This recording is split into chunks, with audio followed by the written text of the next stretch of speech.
for obviously having like one of my best friends be able to compete at the Olympic Games with me is like amazing. You know, someone I've known since I was like literally, 7 years old. Coming from the same town, the same kids club, same high school, everything like that. But also it's really cool seeing someone having a story of doing this that maybe isn't the most conventional way. It shows a lot of people that are, younger, a lot of these high school, middle school kids that from our area can see like, the sport of wrestling can do for you. Ever since I picked wrestling, like I was way better at other sports. It was probably my worst sport. I liked the idea of like just being able to get as good as I wanted to get. Like you put in the work and you do it. And I'd seen people like Stevan, Andrew Howe, Petrov, Larson, Blanton. So like I've seen them do like how much success they had. So I was like, I like that idea. So I did, just kept getting better and better. And by my senior year, I qualified for state. And so when I lost it at state there, I thought I was kind of done with my career. And then I was like, you know what, like, let's just try to do this in college. And ever since my junior year of college, I had like a big, like I'd finally set like a big goal. Like I felt like I was always like kind of setting low goals that like I could easily achieve. And like my junior year of college, I was like, all right, I'm gonna have a big goal. Like I'm gonna like be a national champion. And I was like, okay. So I went there and didn't even All-American, and I was like really devastated. And I just felt like I wasted an entire season. So I was like, I had this whole season, worked so hard and didn't get my goal, and it just felt like such a big waste of time. So going into my senior year, like I changed I still had high goals. I wanted to win a national championship, but my entire goal was to just have fun, like have a fun season. Like then no matter what happens, it's not a waste. Like I'm gonna score as much as I can, I'm gonna have some fun and see what happens. So now that I get to do this at the Olympics, it's like, my goal was to make it to the Olympics, and like I've done that, and now I just want to have fun, and I've always done well when I have fun, so it's like, why not just keep the same goal and see what I can make happen, like why not me? No matter how much you want to just try to put all your eggs in one basket and just think like this is how it has to be, you can't control it. Like even the worst thing could happen to you, even if you're the most prepared. So my mindset, especially after like, now I've experienced an Olympic Games. I've experienced, multiple world championships. I'm currently the world champion, so I feel like there's a lot of things now that I've experienced, and now there's really a lot of less unknowns. So now just going into it with much more excitement, and there's a lot more calmness going on. I feel just as much fire, and like with my training, and because I definitely want to make this my best tournament I've had, but it's definitely more in an enjoyable space because I know I'm improving, getting better, and just having fun out there because I trust my abilities a lot more now. I'm, there's no real question marks and worry like this has to happen or not because, I'm proud of myself because I know I'm going to give everything I got. We talked about this quite a bit actually before I even decided to do this. I was just like Stevan was like, yeah, it's like it's cool to represent Nigeria. Like he was saying his experience with Serbia, and he was just saying like you get to like just see so much of the culture like in a way that you like don't really get to see on like when you're with like a family vacation or anything like that. I think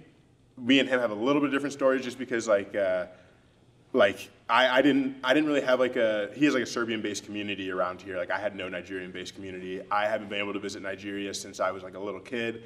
And every time I was there, I was just kind of chaperoned around by my family. So this was like a completely different experience for me, just like diving in there, completely like having to figure out everything on my own. And it was like the culture shock hit me more this time than it had in the previous trips. So just doing that, and then like getting to become really good friends with like the other wrestlers and getting to see how they run their programs, and just so much. So it's really cool to do that. And then after I qualified for the Olympics, just seeing like how proud like I made my dad and like my family is just like it's just like a feeling that you can't get from anything else. Just I just wish some of my grandparents could have seen it too. Like I think they just would have thought that was just like so cool. So it's really been an awesome opportunity to represent Nigeria. Being in the U.S. and then having like so many people being like super proud for you or me because of like we're representing where we're from, Mm-hmm. versus like, yeah, obviously, it's just as cool being an American Olympian. It's like, that's the dream as well, but it's just different for everybody. The way that I done it is different than other people, the reason other people do it, and everybody has different experiences, so. Cool. Super cool though. Yeah.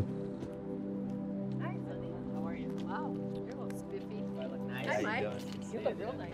We're doing this like Olympic send-off for me and Ashton at the elementary school that we grew up, or like in Cedar Lake. So actually it's a new elementary school because I guess from 2nd to 5th graders go to this new one that's built, but it's still the same, school corporation, school system we grew up in. Next up, let's see the Olympic rings over on that wall. Yeah, look at that. Oh, man. Hey, welcome! Oh, hi guys!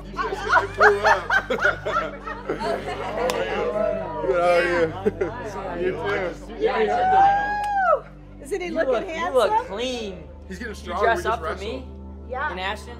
Hey, show your stance to the camera. Let me see your stance. Get in your stance. Yeah. This is the future of Rick Larson. his This fingers. is Yeah. another Stevan coming up. For real.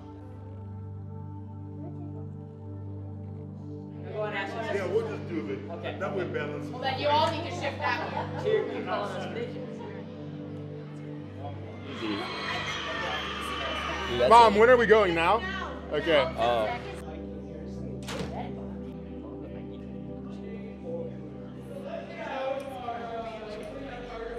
I'm gonna wait until.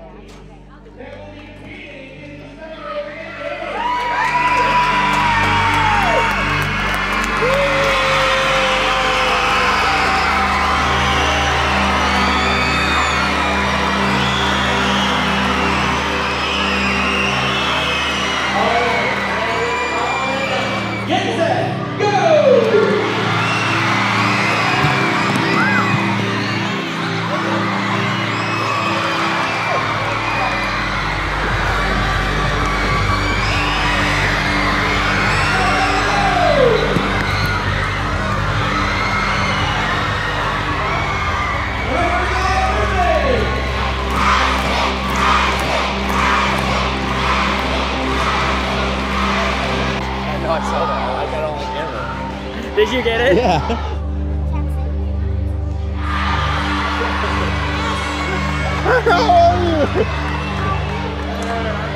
That was awesome, huh?